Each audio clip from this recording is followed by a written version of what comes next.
Hey guys, welcome back to the StriveX podcast. Once again, my name is Shorai Sharma, your CEO, and this is Arjun Verma, the GOAT. So before we get into the podcast, I just wanted to say, considering this podcast episode will probably be coming out early January, I just want to say I hope you guys all had a wonderful and safe holidays with the Christmas and the New Year's.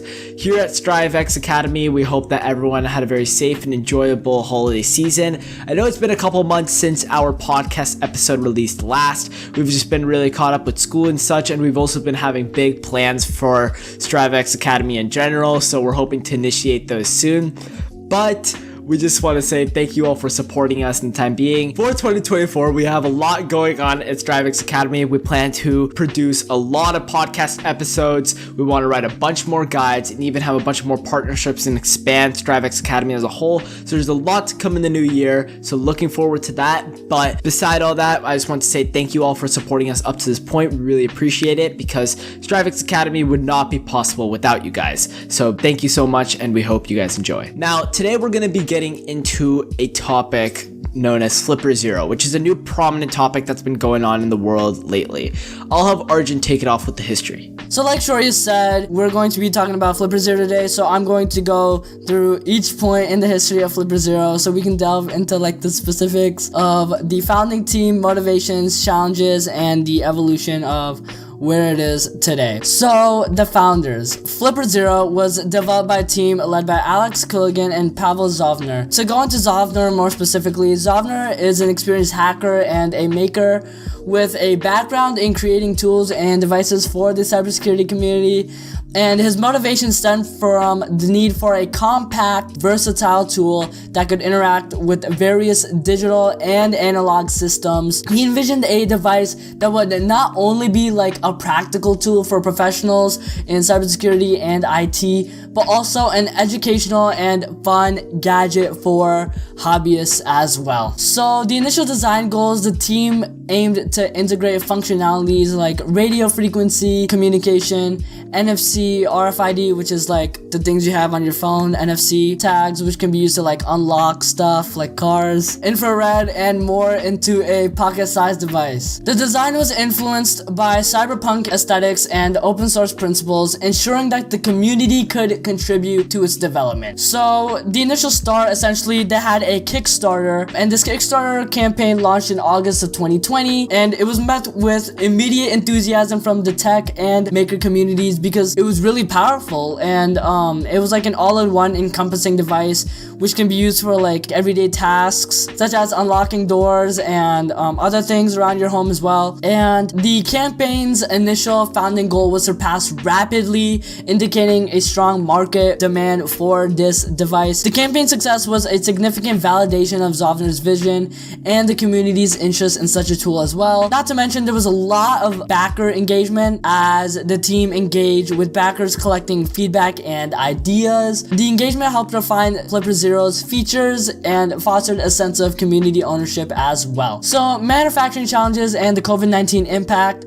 So, of course, since this started in August of 2020, there was a lot of scaling production, so transitioning from prototypes to mass production involved challenges like selecting manufacturing partners, scaling up the production line, and ensuring consistent quality across units. The COVID-19 pandemic disrupted global supply chains across the world, and Flipper Zero was definitely a target for that, leading to delays in component sourcing and manufacturing as well. The team communicated these challenges transparently to their backers.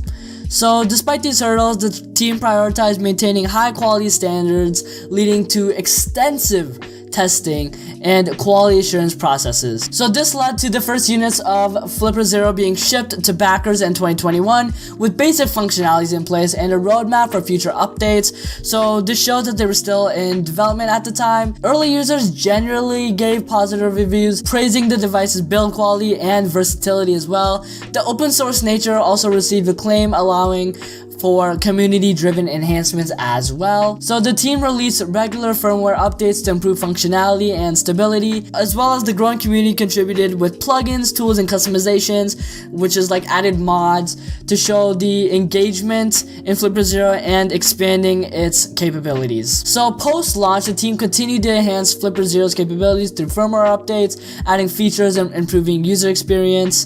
The device's user base expanded beyond hobbyists to include professionals in cybersecurity and hardware development, which was one of their goals, thanks to its versatility and open source nature. And looking forward, Zofner and his team plan to introduce more advanced hardware, improve connectivity options, because remember, this is a very small device, and make the device even more user-friendly, ensuring that Flipper Zero remains at the forefront of portable hacking and cybersecurity tools. So, given all this, there's a lot to be said about the Flipper Zero, including the positives such as its build quality and its versatility. But could the versatility also be its downfall? Let's talk about the pros of Flipper Zero first. The Flipper Zero, which is a multifunctional tool, has a lot of pros, such as the multi-protocol support, which I did mention earlier, and it supports a wide range of digital and analog protocols, including RFID, NFC, infrared, Bluetooth, and more.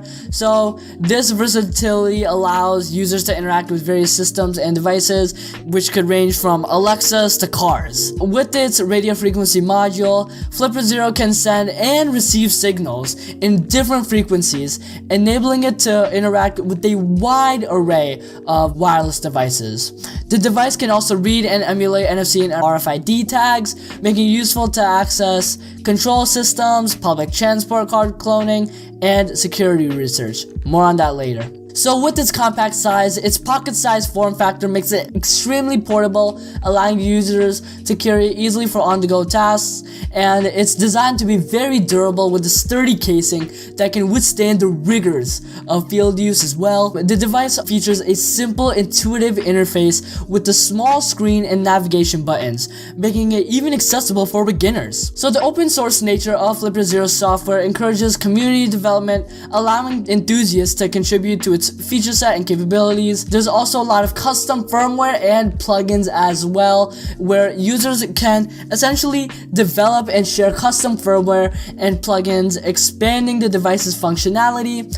And a vibrant community of users and developers are able to provide support, tutorials, and a wealth of shared knowledge. However, there is some educational value here to be learned as well. Flipper Zero is an excellent educational tool for those interested in learning about RF signals, security systems, and hardware interaction, how this little tiny piece of hardware can expand to multiple types of devices. And its hands-on experience provides a practical, hands-on approach to understanding various technologies and protocols.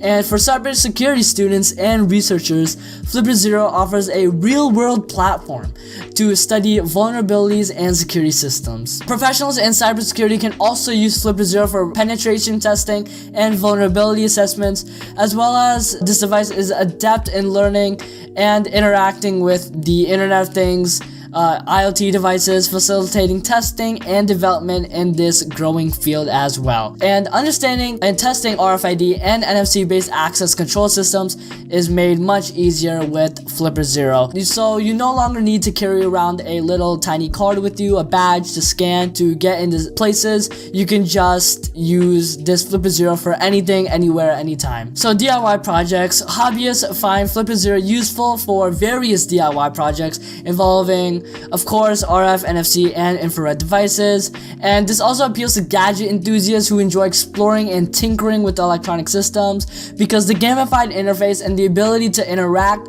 with everyday devices offers a fun and, most importantly, engaging experience. And of course, the Flipper Zero team provides regular firmware updates, continuously adding new features and improving existing ones.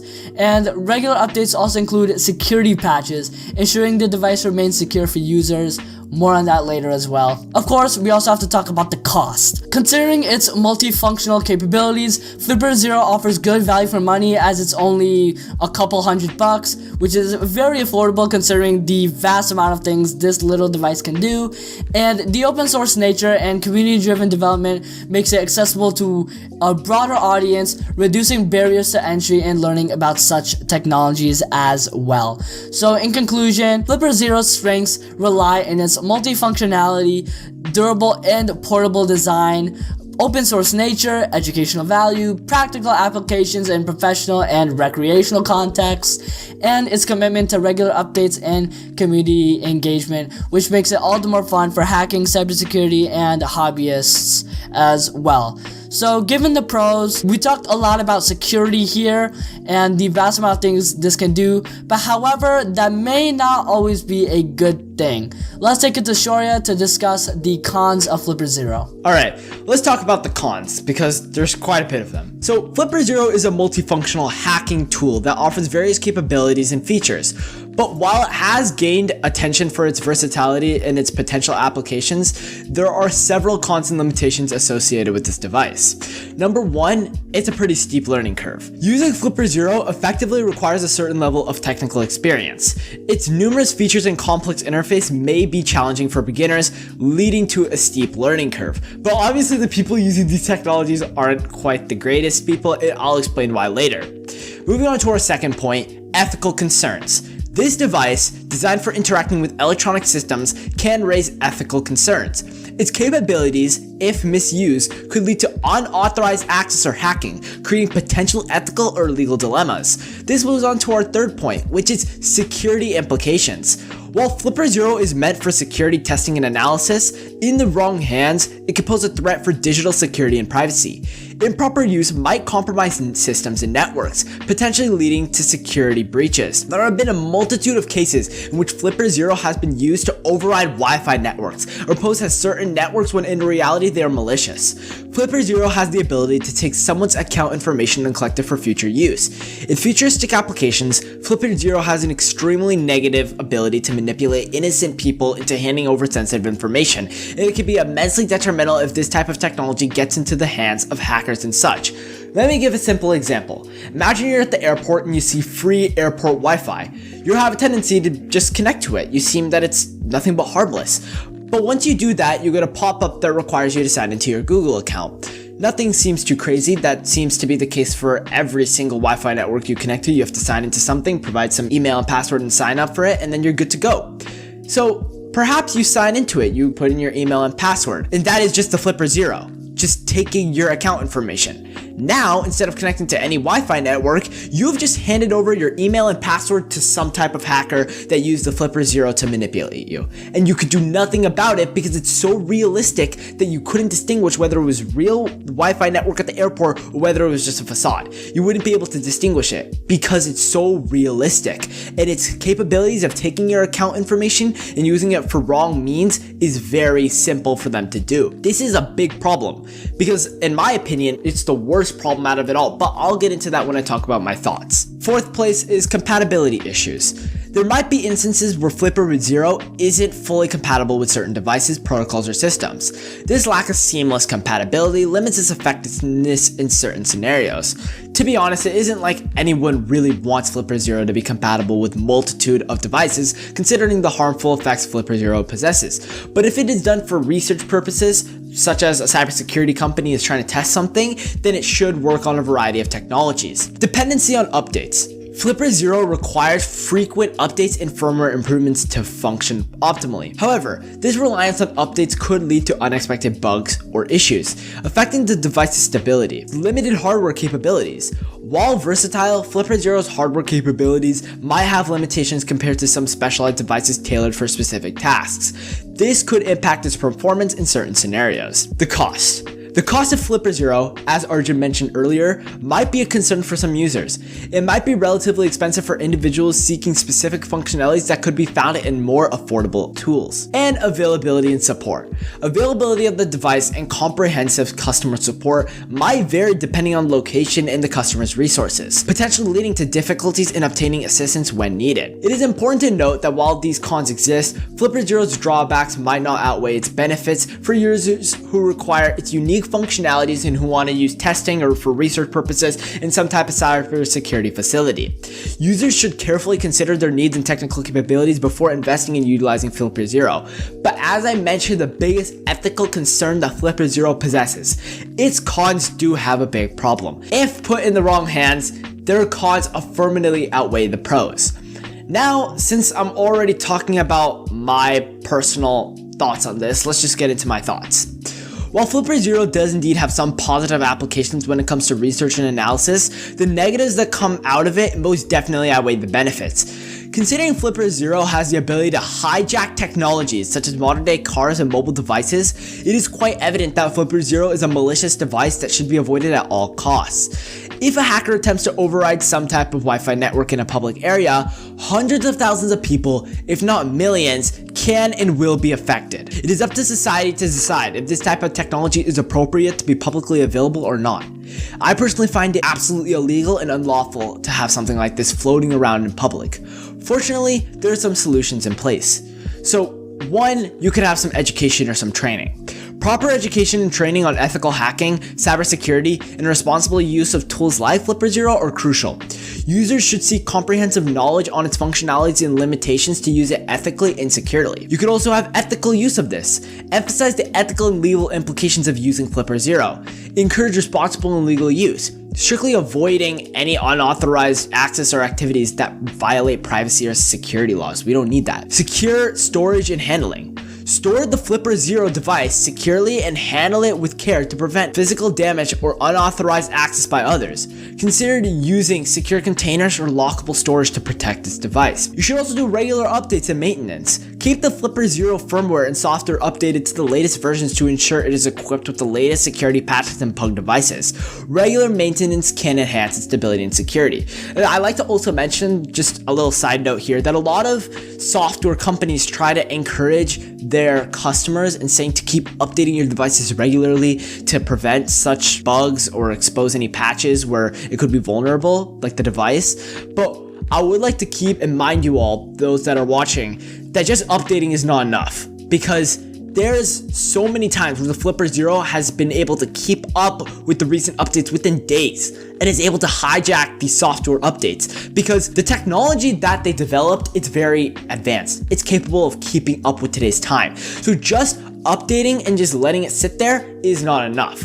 I'm saying this to all the people that just think updates will solve all of your problems, because it doesn't. I know not everyone's a cybersecurity specialist. Neither am I, and neither is Arjun. But it is important to keep in mind some of these small things that just updating is not the solution. You have to be mindful at every turn you're doing. When you're sitting in a coffee shop, you cannot just connect to any Wi-Fi network. Best case scenario is to ask someone, some faculty, some authority that works there, and ask them, is this the official Wi-Fi network? Is the IP address that's listed the exact same as the one that it should be? Is there any abnormality? Because chances are you'll probably see two of the same versions.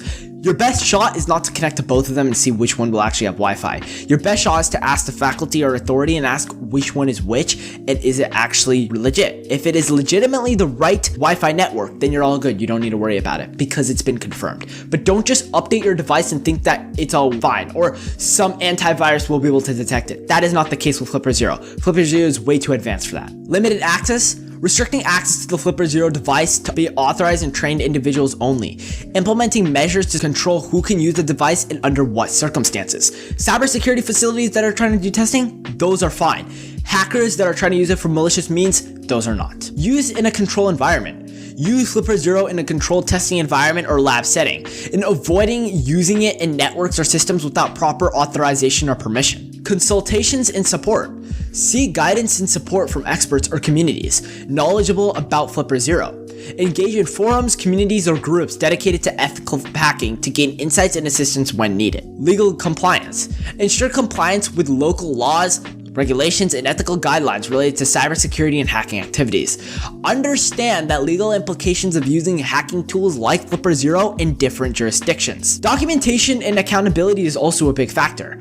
Maintain detailed records of the usage of FlipperZero, including the purpose of scope of its use. Establish accountability, measures to track its usage, and ensure responsible handling. You should dispose of responsibly. When the device reaches its end of life or is no longer needed, ensure proper disposal following appropriate electronic waste disposal guidelines to prevent environmental harm and potential data breaches. It's a very dangerous device. You can't let it get into the wrong hands or have data on it that can be easily hacked. It'll lead to problems. By implementing these measures, users can significantly reduce the potential harmful effects associated with using FlipperZero while maximizing its intended benefits into ethical hacking, cybersecurity testing, and analysis. I've given certain solutions that might be beneficial. Yes, will it reduce part of the effects? Absolutely. But I think personally, the biggest solution here is just to avoid the actual dissemination of the FlipperZero. FlipperZero is too dangerous to get into anyone's hands. It should only get into the hands of the authorized people that are using it for research purposes. And that's just my take on it.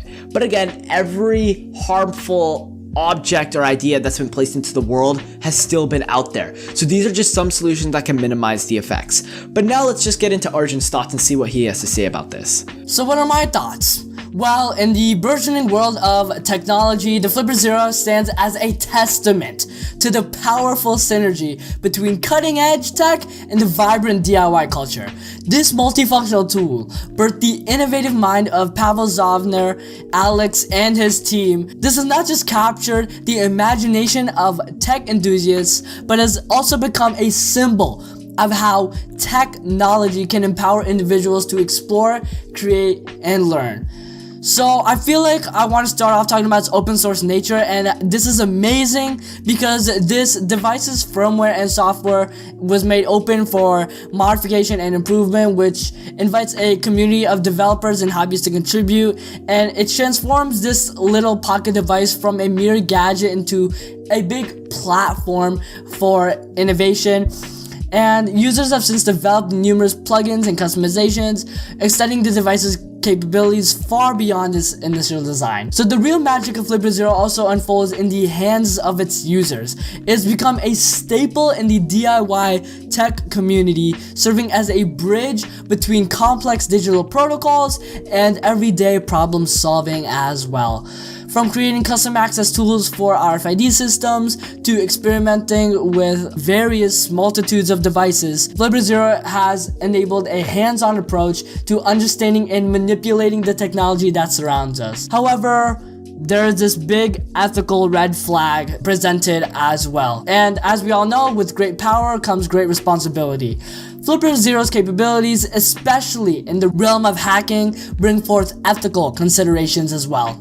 The community surrounding FlipperZero is very aware of this, often engaging in discussions about responsible use. It's a tool designed not just for exploration, but also for learning about the ethical implications of hacking and security research. However, there is a lot of bad apples out there that do ruin the experience for everyone. For example, recently, FlipperZero has had a scandal where it has been able to hack into your iOS device and essentially shut down the entire device, making it unable to turn on again. And this security vulnerability has recently been patched. However, if you were on 17.0.1 or lower, then you may be vulnerable to this attack. And also, with these RFID and NFC tags, yes, you are able to get into any place you want at any time. However, this comes with unauthorized access as well. For example, with a FlipperZero, I can essentially program the NFC tag from one person's, let's say Shoria's badge to his house, his key to his house. I can put that in my FlipperZero and now I can get into his house no problem. The same goes for a car as well. Say with Teslas, for example, I can just put a badge in and with that I can unlock a Tesla door. Let's say for Shoria's car, I can program the same thing as well with the FlipperZero. So, looking into the future, as FlipperZero continues to evolve, so does its impact on the tech and DIY communities. This device has become more than just a tool, it's a catalyst for learning and innovation. Its future, shaped by the continuous contributions of a passionate community, holds the promise of further bridging the gap between complex technology and the creative potential of individuals. However, there could be some laws and regulations against the Flipper Zero due to the fact that the Flipper Zero is able to hack into and give unauthorized access to multitudes of systems. So this narrative encapsulates the essence of Flipper Zero's journey, and yeah, so that's basically it for Flipper Zero. We discussed in this podcast the history, pros, cons, our thoughts, and a little bit of mine at the end, the future as well. Flipper Zero serves to be a very useful everyday tool for individuals, and this could even be used as an everyday item for like people who don't even know anything about technology due to the fact that it's able to communicate with multitudes of systems. However, again, there's this ethical red flag showing that this device has the ability to give unauthorized access to systems. So thank you all for watching this episode of the StriveX podcast, whatever number it is. My name's Arjun Verma, the CFO. This is the other co-founder, Shori Sharma, the CEO, and we hope to see you very soon for the next episode. Thank you. All our links are in the description if you want to support us, and we thank you all for watching. See you later. Bye. Bye.